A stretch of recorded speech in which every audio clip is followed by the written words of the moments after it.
Well, by golly, we're back at it again. A happy Tuesday to you, the 30th day of July, 2019. This month has just flown right by, hasn't it? We just got 2 more days left. August comes on Thursday. Then we have the general election for the primary election, I should say, is a week from today. And then we go into start talking about going back to school and then fall sports. And then before you know it, it'll be the general election and then Thanksgiving, and then Christmas, and then the year's over. What happened? I don't know what's going on. It seems like the older you get, the faster the time goes. It's not true. It just seems that way. Good show for today. I had a lot going on. Beautiful weather, a little breezy at times today. That's really about it. We're in for a long stretch of sunny and warm weather by the time we get to the weekend. And at the early part of next week, it's going to be right back downright hot. Again, forecast details are coming up. Newsboys and news gals were very busy yesterday. We got a newscast coming your way. Fill your head full of the information you need to get going on this Tuesday. Nice victory for the Wenatchee Apple Sox. They're playing really good baseball, and their playoff hopes are getting better and better. As each day progresses, we'll talk about the Wenatchee Apple Sox, a walk-off win over the Portland Pickles last night at Paul Thomas Senior Stadium. That means a sweep, another sweep for the Apple Sox. They're playing good baseball. We also have the obscure holiday. We got some birthdays coming your way today in history.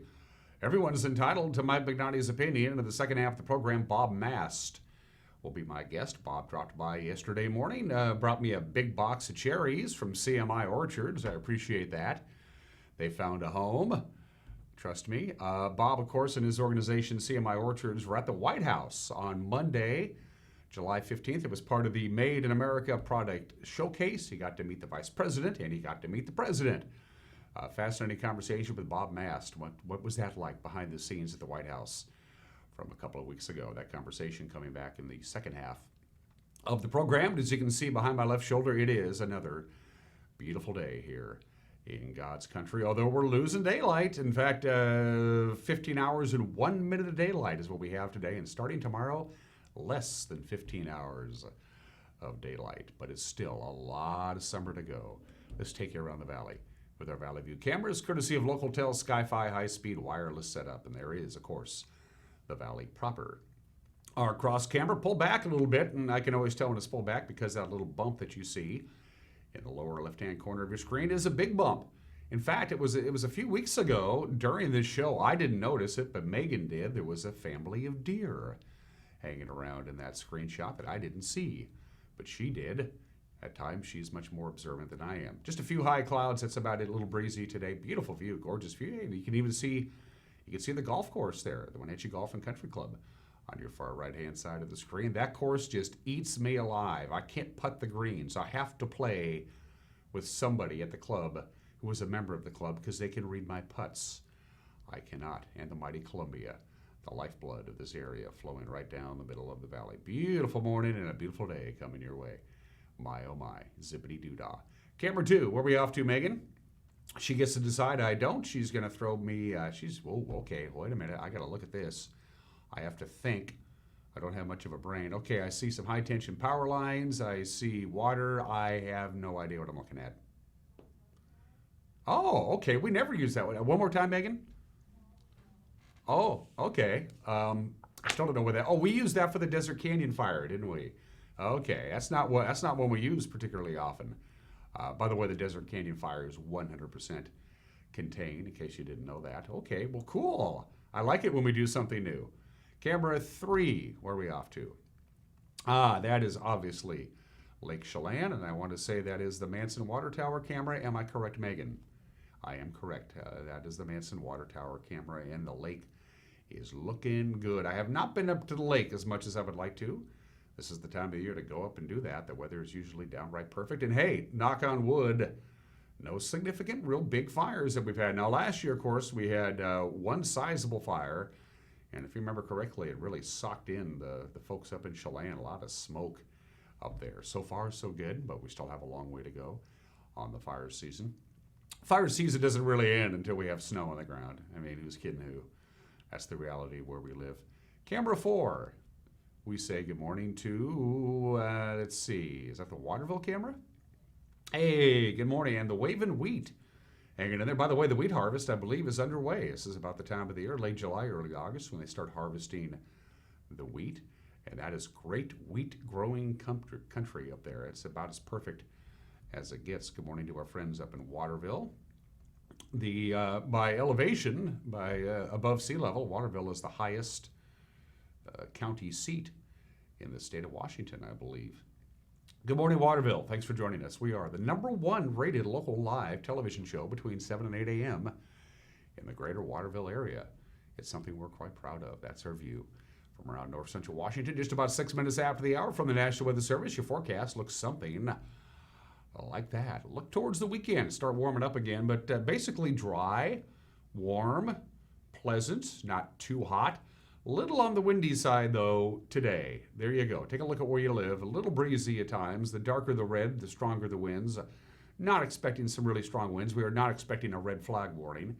We would need 3 things for that to happen. We would need not only strong winds, but hot temperatures and low relative humidity.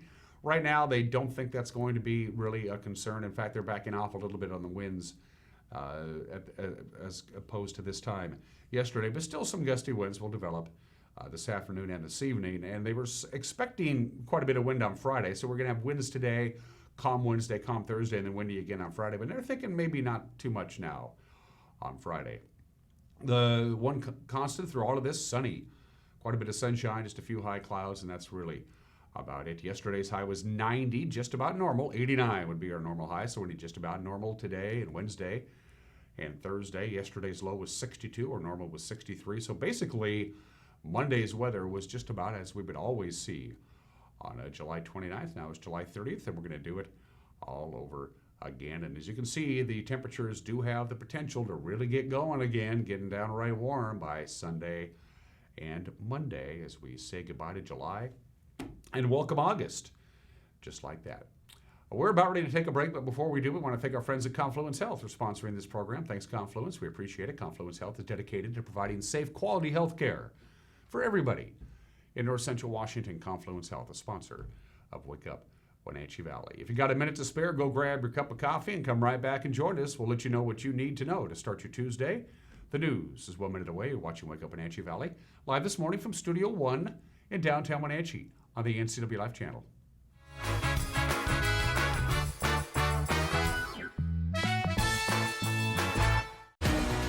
When the people you serve are your friends and family, you see the world a bit differently. You understand that your survival depends on the health and strength of your relationships. Your word is your reputation, and that doing the right thing is the only way of life that matters. At Confluence Health, we remain humble. Trust is a gift that is earned, a privilege, an honor. And we remain grateful for the trust you place in our hands. Contractors, furniture makers, and weekend do-it-yourselfers around north central Washington will tell you that Lombard's Hardwood Supply is the place to get what you need. Lombard's full millwork shop can handle jobs large or small. Lombard's has a full line of interior and exterior doors available, as well as custom barn doors. From alderwood to zebrawood and everything in between, it's Lombard's Hardwood Supply on School Street in Sunny Slope. Like us on Facebook and check out our monthly special.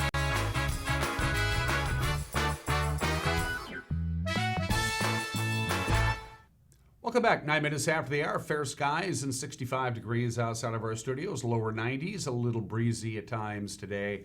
Temperatures will be right about 90, 91 all the way through into the weekend with the occasional stray gust of wind and very warm by the time we get to Sunday and Monday, if that forecast holds true. Here's what's making headlines on this Tuesday. A Seattle hiker airlifted out of the alpine wilderness on Sunday night after breaking her ankle in a fall. Kent Sisson with the Chelan County Sheriff's Office says 35-year-old Kirsten Scott was injured after she slipped and fell while descending Mount Stewart with her brother.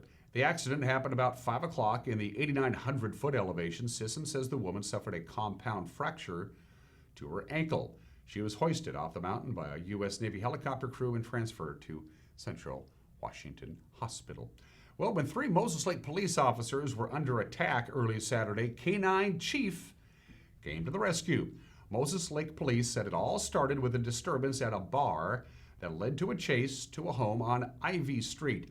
Officer Nick Stewart confronted 21-year-old Alejandro Sarazaz outside the home, but he resisted arrest. according to the Moses Lake Police. Several other people came out of the house, and as Officer Mitchell Holman tried to keep them from interfering in the arrest, 18-year-old Robert Reasonable reportedly charged Holman. Holman and Sergeant Kyle McCain wrestled Reasonable to the ground, but another man, 28-year-old Miguel Perez, reportedly sucker-punched Holman in the back of the head. Stewart, seeing the other two officers were outnumbered, let go of Saraz to help, but Saraz then hit Stewart in the back with a full bottle of beer and then ran off. And at that point, Stewart remotely released K-9 Chief from his patrol vehicle. The dog wasted a little time in ending the brawl. He bit Perez in the abdomen. Wanting no part of the police dog, the rest of the people from the home quickly backed off. Sarazaz, Reasonable, and Perez all face multiple charges stemming from the brawl. Well, access to the 30-mile trailhead in Okanogan County has been restored after being closed since the spring of last year because of damage to a Forest Service road caused by water runoff. The closure had limited access to the 30-mile fire memorial site that honors 4 firefighters that were killed. In 2001, the Okanogan-Wenatchee National Forest Service credited the efforts of an unidentified local volunteer in getting access to the area restored. And finally, on this Tuesday morning, our very own producer of the NCW Life Channel magazine, Caitlin Heddersheet. She gives us a peek into this week's episode, profiling 2 local artists. First up is Robert Wilson. He's the father of Rainn Wilson, who played Dwight on the TV series The Office. Robert is a contemporary painter with a studio right here in the Wenatchee Valley. Do I need to comb my hair or anything? Okay, just a minute. Let me make sure my phone's off. It's so embarrassing. I have to. Okay. When? Now? Yeah. Oh, hi. My name is Robert Wilson, and I live in East Wenatchee, and I'm an artist. I focus on contemporary art, which is art that's exploratory and developing at the moment. From New York to Seattle, Robert is shown in galleries on the East and West Coast, but he got his start in the Midwest. Well, I was born in Chicago and went to high school in Chicago, and that's where I ran across the Chicago Art Institute on Michigan Boulevard, and I studied there for a while.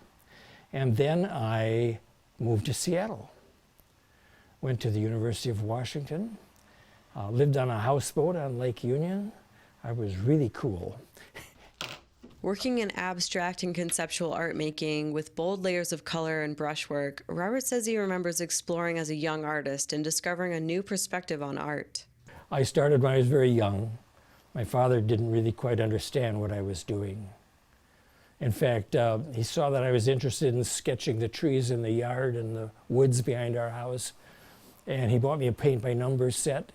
All these little numbers, you ever seen those?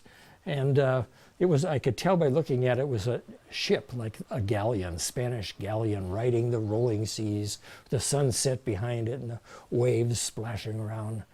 And I started working. About 2 hours in, I said, I wonder what I could paint without numbers. So I mixed all the paints and I just started working. He didn't appreciate that too much, but I sure felt good about it. If you've seen the TV series The Office, then you know Robert's son, Rainn Wilson, who plays Dwight. Robert says art was a major influence in their household. I had the walls of our house plastered with paintings. One time he looked at that, my son was about 7 or 8 at the time, and he says, Papa, he says, why can't you paint like everyone else's dad? And I didn't know anyone else's dad painted, but we'd go to gallery openings together, museums, and later on when we traveled to different cities, we'd always hit all the museums as much as we could, and the art galleries. Los Angeles, he lives outside of Los Angeles, is very rich in some wonderful museums, and British Columbia, and wherever you go. Check out this week's episode of the NCW Life Channel magazine. Caitlin Heddersheet is the producer. It is great stuff. You can watch it on demand by going to our website at ncwlife.com and watch that show at your leisure. Or, as we like to say in the business, check local listings.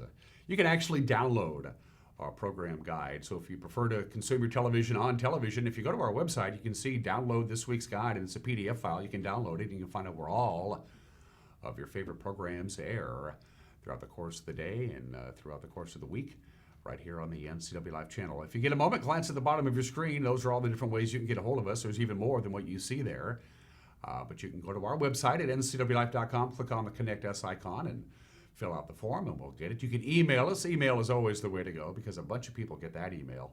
News at ncwlife.com. News at ncwlife.com. If you want to, you can pick up the telephone and give us a call. You can drop us a line via our Facebook page. A lot of people do that. Just use the Facebook Messenger. We have a Twitter handle. We have a song in our heart. We're a good group of people, and we cobble together a newscast. It's called the NCW Life Evening News. Grant Olson in the anchor chair also handles the weather forecast. Eric Granstrom at the sports desk. I guess we have a sports desk. It would be Eric's desk. Come to think of it, check out the news at 5 o'clock, 6 o'clock, and 10 o'clock. And just like the NCW Life Channel magazine, it's also available on demand for you to watch online whenever you darn well feel like it. 16 minutes after the hour, 66 degrees, lots of sunshine all day today. How did the Apple Sox do last night? I'll give you a hint. They won. That's a big hint. Apple Sox, including highlights. Coming up, sports is 1 minute away. You're watching Wake Up Wenatchee Valley live this morning from Studio 2 in downtown Wenatchee on the NCW Life channel.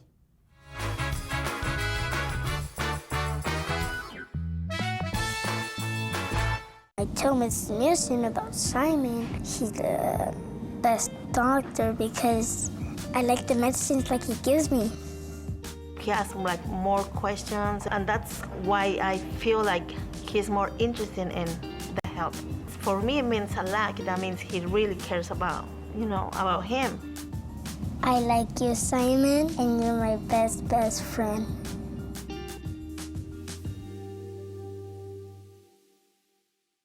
At Harvest Valley Pest Control, we know you are committed to making your home and business a healthy and pest-free place.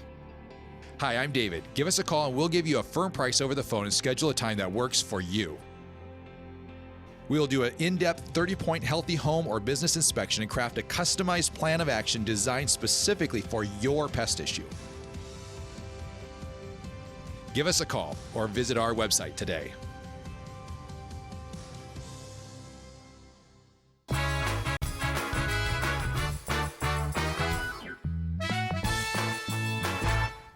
We're back just about 18 minutes after the hour on this Tuesday edition of Wake Up Wenatchee Valley. Let's talk sports. The Wenatchee Apple Sox won a thriller last night over Portland at Paul Thomas Senior Stadium. I wish I was at the ball game. I love these walk-off base hits in the bottom of the ninth. 7-6, I should say. 7-6 the final.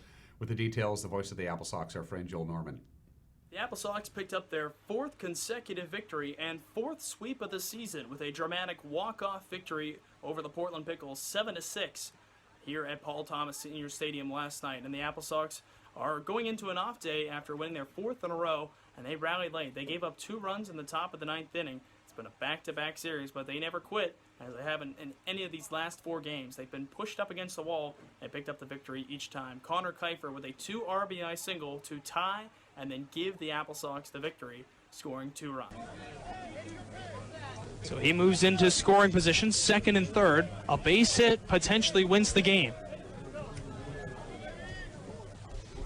Here comes the 2-2 offering to Kiefer. Swung on, hit into right field. That gets down. Into scores Klassen to tie the game. Sellers will get the wave. The throw to the plate is cut off. The relay, not in time. The Apple Sox walk it off. A sweep of the Pickles.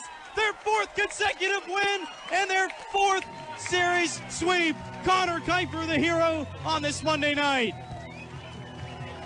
What a ball game, what a series. Wenatchee off on Tuesday. They will be back in action on Wednesday night at 6:35 at Paul Thomas Senior Stadium. With your Apple Sox update, I'm Joel Norman. Thank you, Joel. Ryan Altenberger also homered for Wenatchee in the victory. Johnny Sage, 3 for 3. His batting average is now .322. Landon Schreier gave up the 2-run home run, by the way, in the top of the ninth inning, but of course he got the win. He improves to 1-1 on the mound. They got today off, and the Apple Sox will host the Cascade Collegiate League Showcase team tomorrow night at 6:35. So with every victory, Wenatchee's postseason hopes get a little bit brighter and a little bit brighter, and they got some help last night. Thank you very much from Port Angeles. Let's go to the Les Schwab scoreboard. West Coast League from last night. The lefties brought 10 men to the plate in a 5-run third inning, and they hung on to beat Bellingham 6-4. So the Bells, who scored 3 in the ninth and had the winning run at the plate, but Port Angeles prevails. Brock Effen drove in 5 runs, and Cesar Lopez had 3 RBIs. Walla Walla doubled up Cowlitz. 12-6. Brooks Lee's 3-run home run highlighted a 4-run 8th inning. Corvallis beating Bend 7-5. And 6 of Ridgefield's 12 runs were unearned, as Yakima Valley committed 4 errors in the Raptors' 12-6 victory. The Pippins have committed 80 errors so far this year. Only Wenatchee has more, with a league high 81 errors. So here's the latest standings to the North Division of the West Coast League. It looks something like this. Now you see that little asterisk next to Victoria. Victoria and Wenatchee are still technically tied for first place. Port Angeles 2.5 games back, while Yakima Valley and Kelowna are 4.5 games back. Wenatchee makes the playoffs. All they got to do is win the second half of the division title and they're in, or it will depend on the overall record if Victoria prevails. Here's that deal works. Now in the North Division, the scenario is simple. If Victoria wins the second half, and they had already won the first half, it comes down to the overall records of the remaining teams for that final playoff spot in the division. Wenatchee is now 2 games in front of Bellingham in that case at 24-21. The Bells are 20-21. Wenatchee has 9 league games remaining. The Bells have 12 league games left. They may even have 13 league games if they have to go back and make up a rainout that they have with Port Angeles back on June 9th. So there's a lot to be determined over the final 2 weeks of West Coast League baseball. The voice of the Apple Sox, Joel Norman, was on this very program yesterday morning to talk about his new book. It's entitled One Inning at a Time, 20 Years of Wenatchee Apple Sox Baseball. He said the book idea came from the owner of the Apple Sox, Jose Oglesby. About a year ago, Jose randomly, I was eating dinner with him and his family one night, and then he just randomly looks at me and he goes, "You know, Joel, let's write a book about the Apple Sox." And here, Jose, if you ever talk to him, he has lots of ideas. And that's one of the great things about him, is that he is always thinking ahead. And I'm sitting there going, okay. And again, this was a year ago. So I'm thinking, there's no way we'll be able to do that. He goes, yeah, next year's the 20th year. This will be perfect. And I said, okay. Then August rolls around, season ends, and he goes, "So Joel, let's get started on that book." So it was part of one of my things to do this off season, and it was funny. But it took a little work. But like I said, I really enjoyed writing this. It was fun. I'd never really written a book before, so I didn't have a lot of idea how to do it. But I had a blast, and I learned a ton along the way. The book was made available to the public during last night's Apple Sox game. I had a chance to look at it. It's a pretty good book. Joel said his idea about writing the book quickly changed once he got started. Basically, the book evolved from what his original intent was. Before I interviewed anyone, I kind of created an outline of what I wanted to do. And then I interviewed a couple people, and I threw that outline away. So what I thought I wanted to do was completely tossed aside. And I kind of turned this into more of a storybook. Because in a lot of ways, the way you remember summer college baseball may not come in the statistics, because it's only 2.5 months. Yeah. But what you remember are the stories you make being a fan there, being a player, the celebrations, the walk-off hits, that one funky giveaway or goofy on-field promotion. Those are the things you remember from summer ball. So I wanted to kind of include those things in this book and make it more of a storybook. 20 years of Apple Sox baseball, 1 inning at a time. You can get them during Apple Sox home games at the souvenir stand. Or if you want to pick up a copy, you can just give the Apple Sox a call at their office at 665-6900. It's going to be hot in Arlington, Texas. The heat index 103 this afternoon as the Mariners open a quick 2-game set with the Rangers. Seattle is running a 5-game winning streak. That's their longest since April as they head into the Lone Star State. Texas has lost 2 straight after a testy series with their rivals, the Houston Astros. They're right at 500, the Rangers are, at 53-53. Mike Leake will get the start for the Mariners on the mound. He's 9-8 with a 4.25 ERA. Seattle batters will face Ariel Jurado. He's 6-6 with a 4.83 ERA. First pitch, 5:05. Just one game in the American League West last night. Detroit ended their 6-game losing streak. They beat the Angels 7-2. Miguel Cabrera, the ageless wonder, led the way for the Tigers. He went 2 for 4 with 3 ribbies and a solo home run. And finally, as the sun shines brightly in Western Washington, they're turning the heat up at Seahawks training camp. From Seahawks.com, highlights from day 4 of training camp.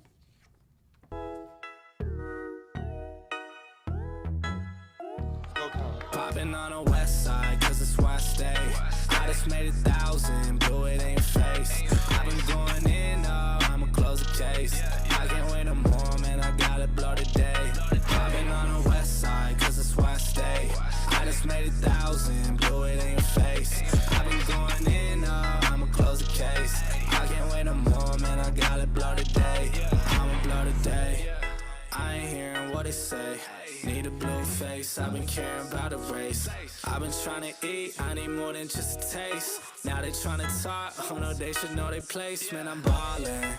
This ain't cap, baby, now I feel like calling. From the O, but I got the music poppin'. All the time, man, it started to get obnoxious. Now I gotta drop down, feeling nauseous. Gotta drop top down, then I hop out. I've been feeling hot now. Feeling like the man, I'm my own boss now. Telling all my exes, now they getting crossed out. I've been on the west side, cause that's where I stay. I just made 1,000, blew it in your face. I've been going in, though, I'ma close the case. I can't wait no more, man, I gotta blow today.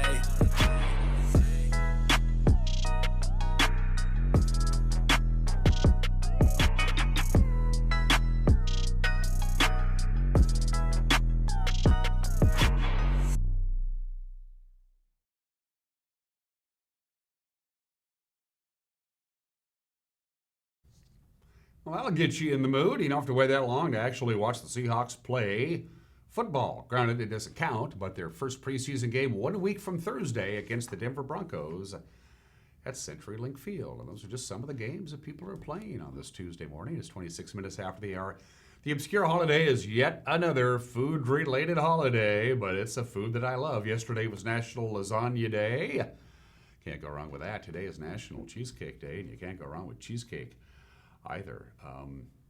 The first cheesecake goes all the way back to the ancient Greeks. Most everything, as a matter of fact, goes back to the ancient Greeks, and cheesecake was not an easy thing to make back then.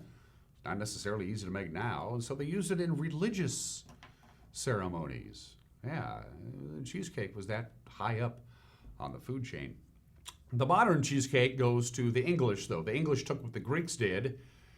Basically, the Romans took some of what the Greeks did and made it their own, and then the English took what the Romans did, who took it from the Greeks and made it to the cheesecake that we commonly refer to today. And then immigrants, of course, came to the United States, brought cheesecake recipes with them. We added our own little twist on cheesecake, if you will. And now we have cheesecake today. Of course, you have to have cherries on your cheesecake. I love cheesecake. I could just eat cheesecake all day. It's not, I wouldn't recommend it. July 30th is National Cheesecake Day, and of course cheesecake is traditionally served cold, so it's a good summertime treat. Spend the day by just eating cheesecake all day. I love cheesecake. I love lasagna. Can't wait to find out what tomorrow's obscure holiday is. Maybe it's lasagna but cheesecake day. 28 minutes after the hour today in history. That is the USS Indianapolis, of course. That is the battleship that brought the atomic bomb to Japan. It was on a secret mission. It was sank by Japanese submarine on this day, July 30th, 1945. If you've seen the movie Jaws, you know that famous scene where Robert Shaw talks about the USS Indianapolis. It sank in 12 minutes. There were 1,195 crewmen on board. About 300 went down with the ship. The rest of them, about 900, floated in the water without enough life rafts to go around. A lot of them died from drinking salt water. There was no fresh water, and they were so thirsty they were drinking the water out of the Pacific Ocean, which killed them. Dehydration, starvation, exposure, and sharks. They were there for 4 days, bobbing in the ocean before they were finally discovered by a Navy ship, a Navy plane. Of course, one of the reasons that nobody looked for them is it was a secret mission, and so nobody wanted to let them know they were out there. Only 316 of the 1,195 on board the Indianapolis survived. It went down on this date 74 years ago today.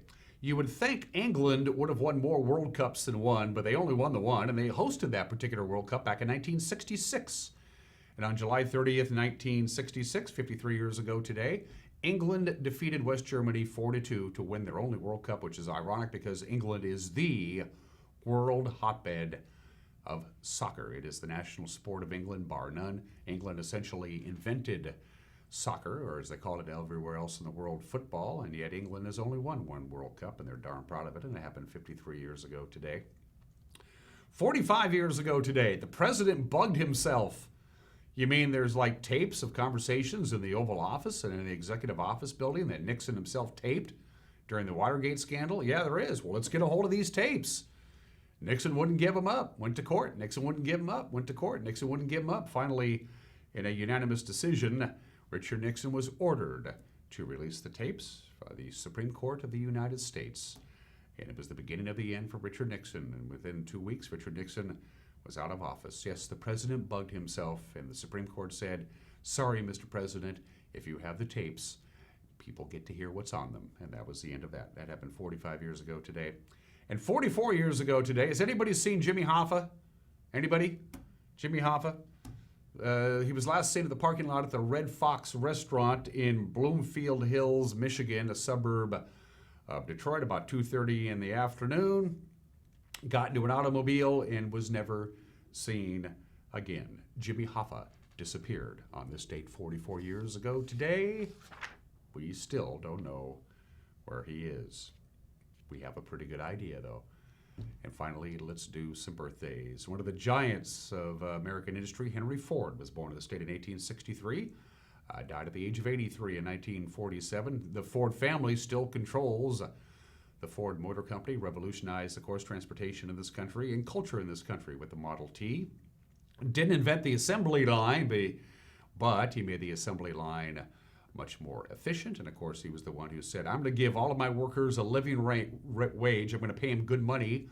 And I'm going to limit them to a 40-hour work week, 8 hours a day, Monday through Friday. And they're going to have a lot of leisure time, and they're going to have a lot of money. What are they going to do with that money and their leisure time? They're going to buy Ford automobiles. By golly, not a bad business plan. Henry Ford, born in the state in 1863.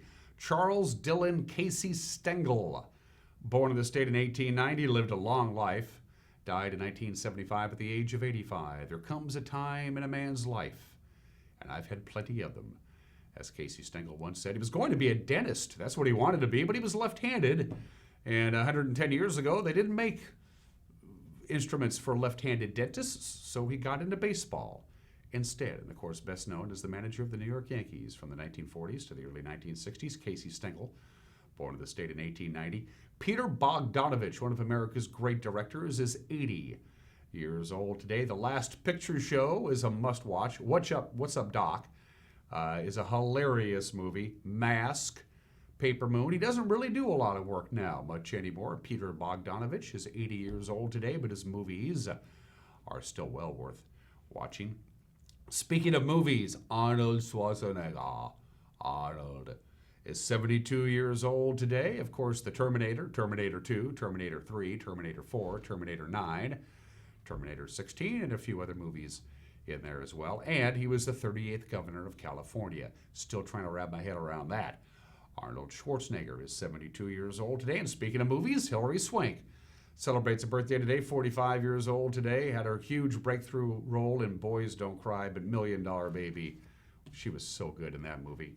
$1 Million Baby. Oh, excellent. Good actress. Hilary Swank is 45 years old today. What's on Mike McNaughty's mind on this Tuesday morning? You and I are going to find out together with another edition of Everyone is Entitled to Mike McNaughty's Opinion. And then right after that, we're going to have a conversation I did yesterday. Bob Mast came in. He's the president of CMI Orchards. And a couple of weeks ago, he got to meet the President of the United States and show off his product at the Made of America Product Showcase. Bob Mast. Coming up in the second half of the program, you're watching Wake Up Wenatchee Valley on the NCW Life Channel.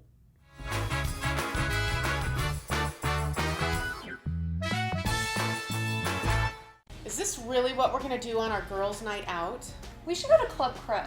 The bar and grill in Kashmir? Yeah, let's go. Looking for a fun-filled, friendly hometown atmosphere? Club Crow Bar and Grill in Kashmir is the place to be. Hi, this is Justin. Here at Club Crow, we have a full bar and restaurant, live music, a dance floor, pool tables, pull tabs, and live jam sessions the first Sunday of every month. Club Crow in Kashmir, the coolest place in town. How much are you paying for adult, family, or assisted living? Epladolin Retirement and Assisted Living offers one-bedroom apartments for one affordable price. Their rates are all-inclusive, no nickel or diming or sudden increases, just one set price. You or your loved one will receive good food and excellent care in a relaxed, home-like environment. Stop on by for a tour to see if the Epladolin family is the right choice for you. Family-owned and operated Epladolin Retirement and Assisted Living in Kashmir. Affordable care. Hi, I'm Lehman Williams, General Manager of Crown Furniture and Mattress. 3 years ago, we decided to make a change to focus on products built in the USA. We made this decision based on better construction, better quality, and better warranties. At Crown Furniture and Mattress, we take great pride in knowing with each and every delivery, we're not just delivering furniture, we're delivering quality and comfort for your family to enjoy for years to come. So stop by and feel the difference at 736 South Wenatchee Avenue, across from Stan's.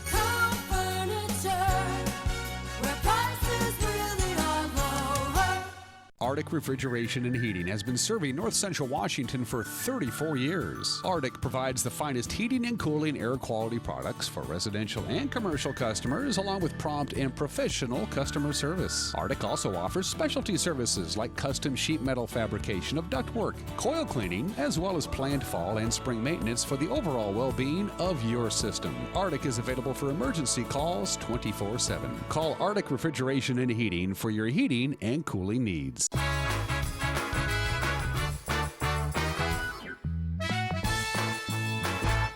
Hey, this is Mike Mad Dog Magnotti, and everybody is entitled to my opinion. Now, a good pal of mine who was raised in the Catholic Church recently said that he feels that the Roman Catholic Church is little better than a criminal organization which, due to past abuses, and specifically due to the way sexually abusive priests have been protected and their crimes covered up, that organization should be disbanded and eliminated.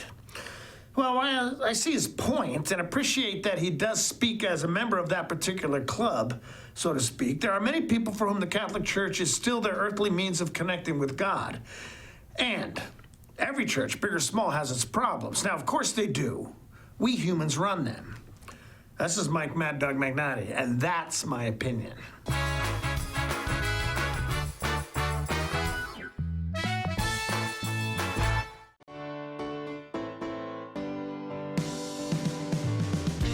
Only one dealership in Wenatchee has Motor Trend's SUV of the Year and Truck of the Year. That's right, Town Chrysler Jeep Dodge Ram has the all-new Jeep Wrangler and the all-new Ram 1500 pickup. Or get the best of both worlds in the new Jeep Gladiator. Visit Town Chrysler Jeep Dodge Ram today for more information on these award winners and see why there's no reason to leave town to buy your next vehicle.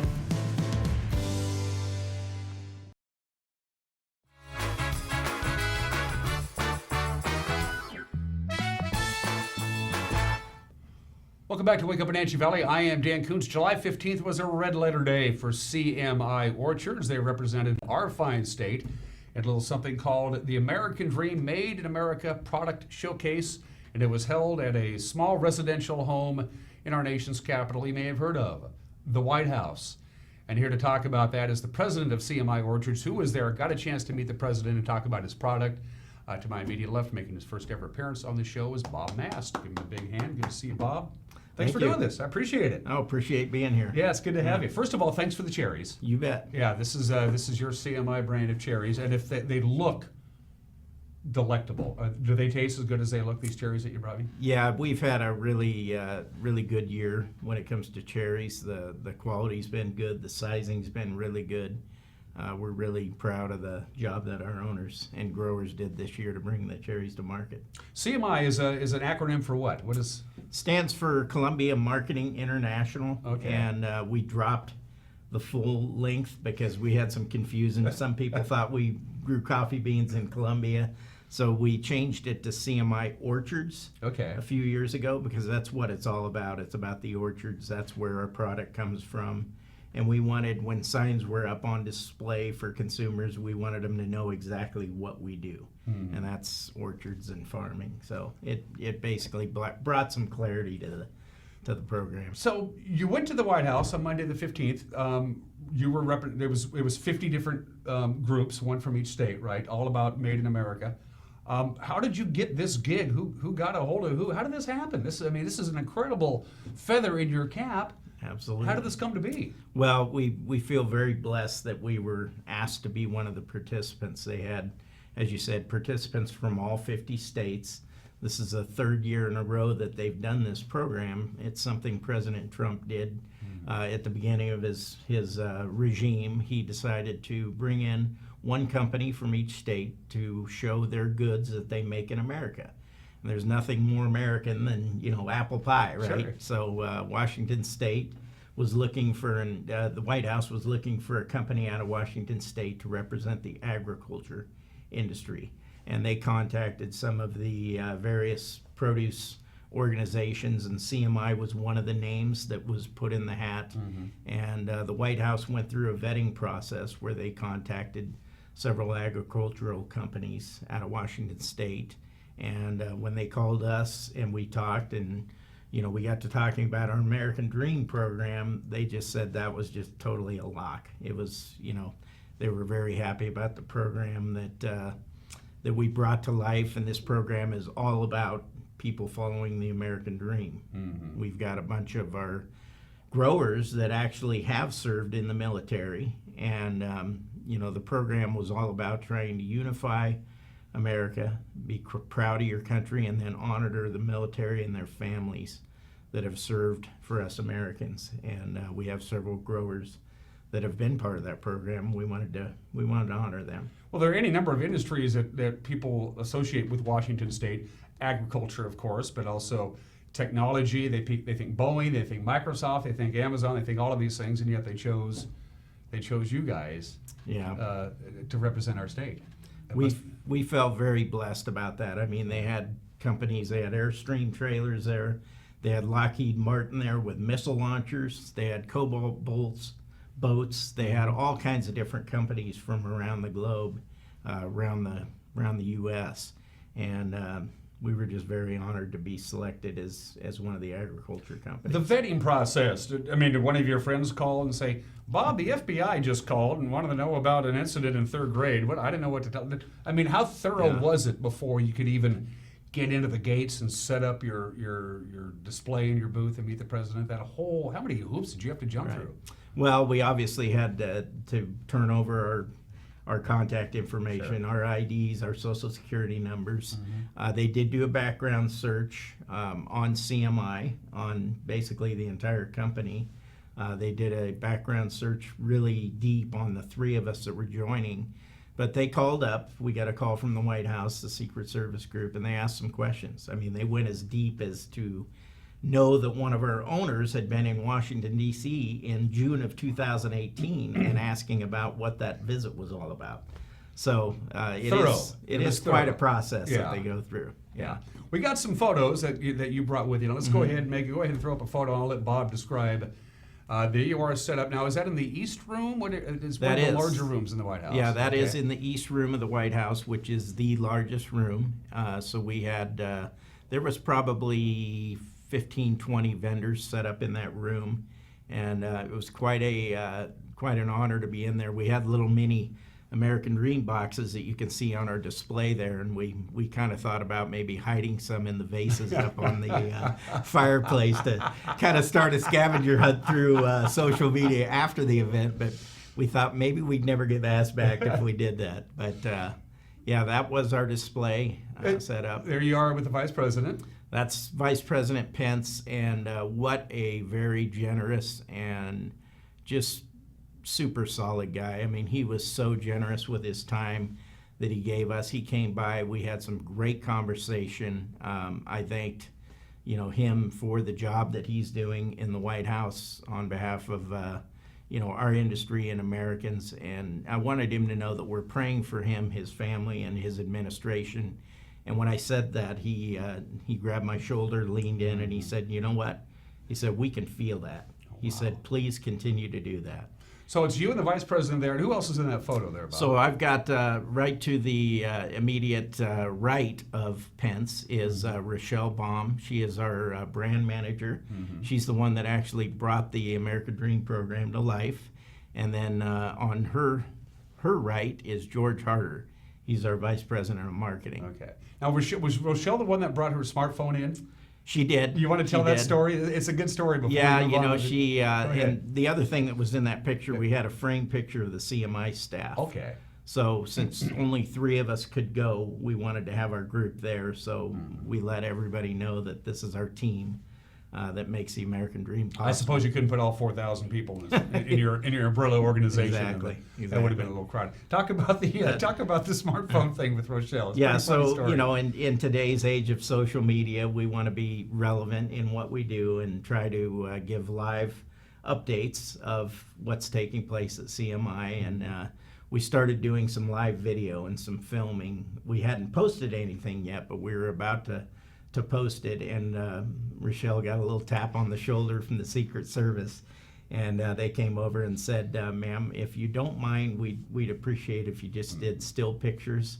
She said there's a lot of sensitivity and security around live pictures coming out of the White House, and just for safety reasons, we'd appreciate if you didn't do that. So, of course, we complied. Yeah. And we moved on with the still pictures. And then you got to meet President Trump himself, which I believe, there we go. Absolutely. There he is. Talk about that moment.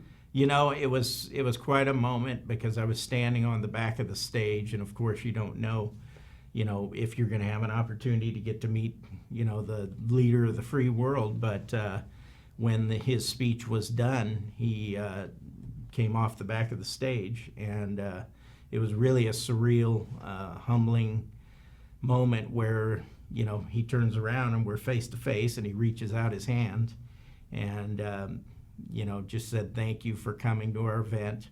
And I told him, thank you for the job that you're doing for the American people. Keep up the good fight. And just also wanted him to know that we're praying for him, his family, and his administration. And he was very thankful. He said, thank you very much. And he patted me on the shoulder. I patted him on the shoulder. And away he went into the White House. So you felt a connection there? Absolutely. Yeah. Yeah. You see it differently when you're there live versus what you experience on TV. Just the interaction with the media, the interaction with the crowd. To see it on TV, to experience it live is quite magnanimous. During the big event in the East Room, was with all the other, I don't want to say vendors, but all the other companies there, was it like kind of like the Hort convention? Did you walk around and visit some of the other people? Did they come to your booth, or did you just stand there and look good? How did that work? Yeah, we had an opportunity on Sunday when we set up to interact with other, folks from the other 50 states, and we had some great dialogue, sharing stories about when they got contacted, how they got contacted, and everybody just felt a total sense of honor to be in the White House. And really, we were pretty surprised about the freedom that we had to roam around a little bit, because we set up in the East Room, but they had about 6 or 7 different rooms that had folks set up, and we were able to, walk into the room that had the china and the place settings from, administrations all the way back to Abraham Lincoln and George Washington. So that was pretty amazing and surreal. While you were there, did you do any touristy stuff? Did you go to other places, or did you even maybe conduct business with our congressional delegation? I mean, you're in Washington, D.C., you might as well touch base with these folks. Yeah. What else did you do? No, we did have some time in the evening to go out and see some of the monuments, and, I would encourage every American to go to Washington, D.C. and see and touch and feel the monuments live. It's quite an experience. It really makes you honored to be an American. But we were able to get to some of those events at night. They have a new thing in Washington, D.C. where you can, with your phone, they have apps where you can get these scooters and zip around the city. So we got on scooters and did the best we could not to break our leg the day before we're going to the White House. But we were able to get to the Jefferson Monument and the Lincoln Monument and see the monument live, and they had quotes up there from these men and women that have formed our country, and it's quite an emotional Washington, D.C. is a beautiful city. I mean, it's a beautiful city. It really is. Not very pedestrian friendly though, so that was a good idea. Yeah. It was at night. It's a little better to zip around on a scooter, and then the next day, when we had the event, after the event, we were able to go down to the Hill and meet with Dan Newhouse and talk to him about some of our challenges and concerns for the agricultural industry. Well, what are your challenges and concerns for the agriculture industry? I have it here, Bob. I got to ask. You bet. Well, obviously, labor is a big challenge. We're very active in the H-2A program, and it's important that we keep that process going, keep it as simplified as we can. Trade tariffs, basically, when they say that American farmers are the patriots of this nation, it's absolutely true. I mean, our farmers are definitely being impacted by tariffs in China and Mexico and India, without a doubt. they're being affected, but they all are behind the administration that for so many years that we've had trade inequities with these countries, and at some point it has to be overcome. We're just hoping it becomes something that gets to fruition quicker than later. Do people understand the challenges of farm labor in that this is an incredible box of cherries that I'm just going to devour? These have to be picked, they have to be swamped, they have to be shipped, all of these things. Your industry is specifically labor intensive. Mm-hmm. The cherries don't pick themselves. Do lay people, General Joe Sixpacks, do they understand the challenges of that, you think? No. And I'll tell you why. We've had several consumers that come in and we'll do tours. And we will literally take them through the process from start to finish. We'll show them, the H-2A labor program, the fact that we bring, migrant workers up, that we house them, that we, help feed them. We take them into the stores into town for grocery store visits. We transport them back. We show them that process. We show them what it's like to harvest cherries. It's tough, back-breaking work. It is. It really is. And they're so fragile that at this point we have to do them by hand. And then when they go into the packing line and see the amount of cherries that don't make it into a fresh consumer pack, that end up processed, whether they're frozen or, cherry juice or other avenues, they are amazed at the amount of cherries that never make it to the wholesale or retail markets. So usually when they see that, the first words out of their mouth are, "We'll never complain about what we spend on cherries again." Because these cherries, I'm just going to real quickly, this is a perfect example because not a single one of these look flawed in the least. I mean, they look absolutely perfect. Yeah. They look absolutely ready to go. Well, Pop in and your mouth. there's been a lot of technology that's helped that.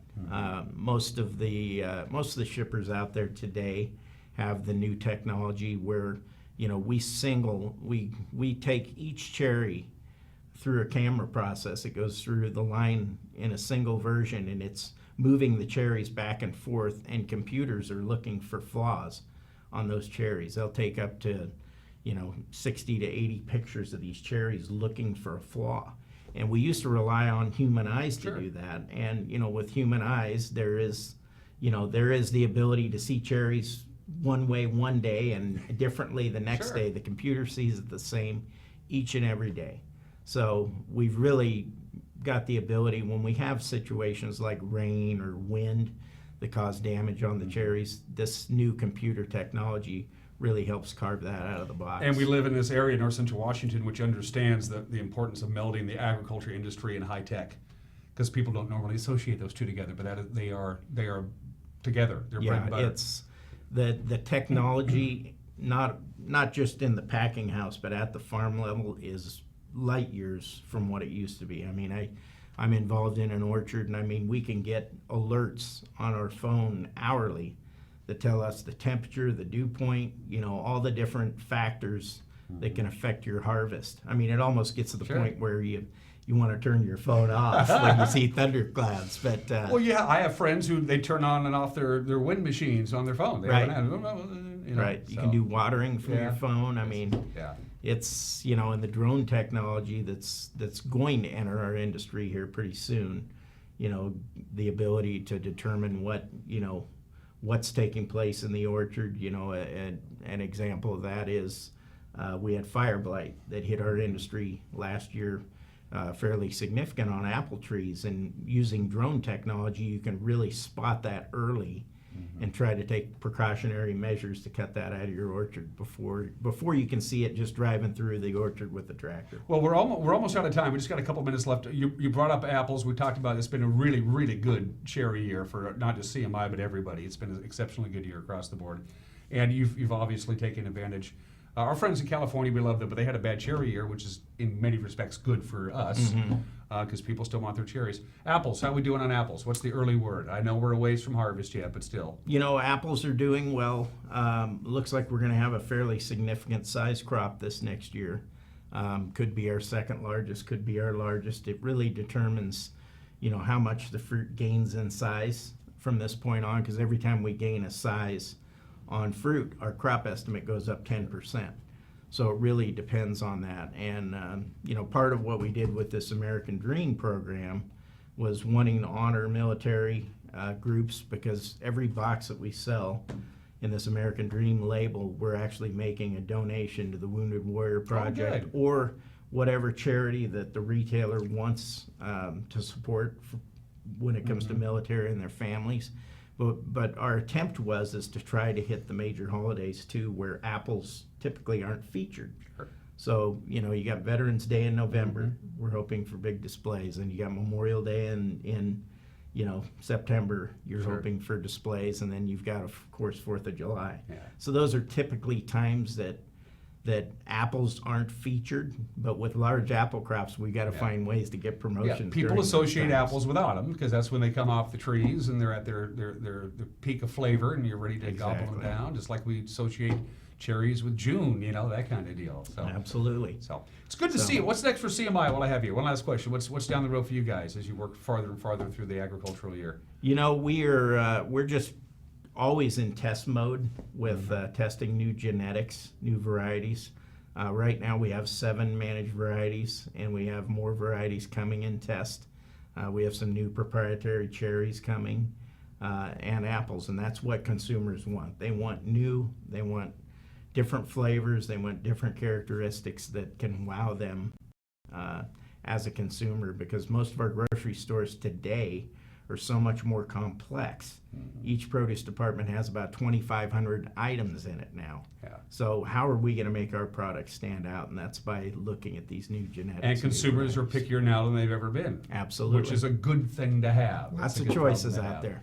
Bob, thanks for dropping by, and I'm glad you had a chance to meet the president, and I'm glad you brought me a big box of cherries. I will share them with my coworkers, perhaps. All right. Bob Mast, it's good to see you. Thank you, Hey, Dan. why don't you wake up in Antioch Valley? We'll be right back.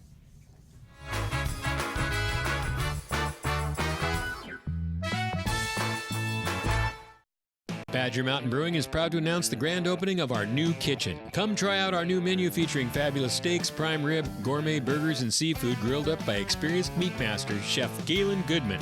To complement your mouth-watering meal, Badger Mountain Brewing features 14 in-house crafted beers, an alcohol-free root beer infused with 11 different herbs and spices, 3 different ciders, and a great wine selection.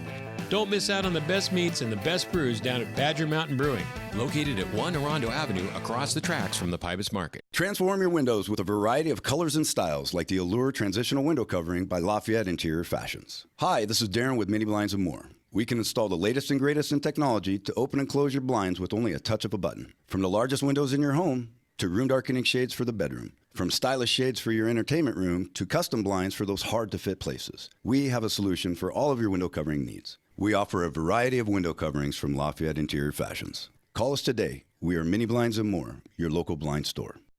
We're here because of the children, because the children need to be protected. Their needs aren't being met. They didn't ask for any of this stuff.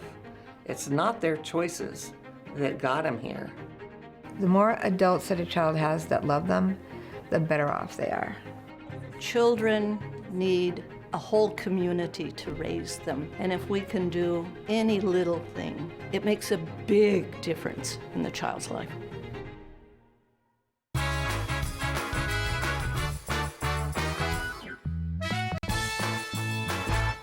Okay, we're back live here from Studio 4. Let's end this program where we began this program just 1 hour ago, and that's your forecast from the National Weather Service. Take a look-see. Basically sunny, dry, and warm. The only thing out there that might be of concern is a little windy today.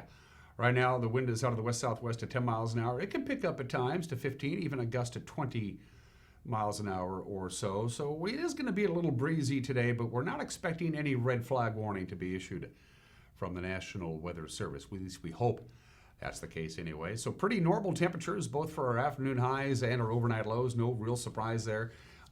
Expecting maybe a little bit more wind on Friday as it cools down. A little marine air is going to come in Thursday night into Friday, going to cool us down and make things a little on the windy side. That's really about the only thing out there that we need to be concerned about. Outside of that, just plain sunny. By the time we get to Sunday and Monday, as you can see, not only is the sunshine going to continue, but we're going to warm up to the mid, maybe even the upper 90s. Quite warm indeed. National Night Out is coming up. The Undersheriff of Douglas County will be my guest tomorrow, provided the show isn't canceled. Until then, take care. Bye-bye.